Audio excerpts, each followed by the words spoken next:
আসসালামু আলাইকুম, সবাই কেমন আছেন? আশা করি যে যেখানে আছেন ভালো আছেন, সুস্থ আছেন। আজকে প্রচন্ড বৃষ্টি হচ্ছে, তাই বাচ্চাদের জন্য একটু চটপটি রান্না করছি। সন্ধ্যাবেলায় আমার বাচ্চা দুইটা ওর নানির কাছে যে বলেছে যে চটপটি খাবে, সে তো শুধু সেদ্ধ করে আমার কাছে পাঠিয়ে দিয়েছে। এখন দেখি কতটুকু ভালো করতে পারি। প্রথমে একটু পেঁয়াজ কুচি দিয়ে দিচ্ছি, সাথে একটু মরিচ। বলেছে তোর মার কাছে দিয়ে আসো, তোমাদের রান্না করে দেবে। বলেন তো, একটা জিনিস রান্না করে খাওয়াচ্ছে, সে নিজে পুরোপুরি রান্না করে খাওয়াবে না ওদেরকে? সেটাও আমার কাছে পাঠিয়ে দিয়েছে। এখন বাজে প্রায় 8:30।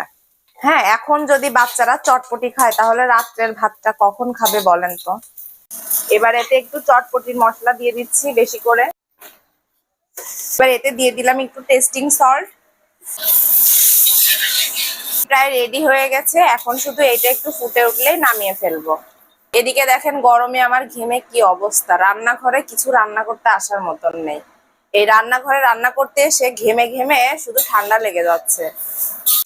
চটপটি রেডি হয়ে গেছে, এবার ফুচকার ইয়েগুলো ভেজে নিচ্ছি। তেলটা একটু বেশিই তেতে গেছে।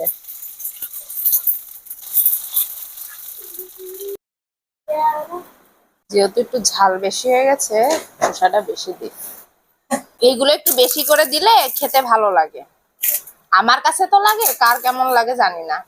তাহলে আজকের মতো এ পর্যন্তই, দেখা হবে নতুন কোনো একটি ভিডিওতে। সেই পর্যন্ত সবাই ভালো থাকবেন, সুস্থ থাকবেন। আল্লাহ হাফেজ।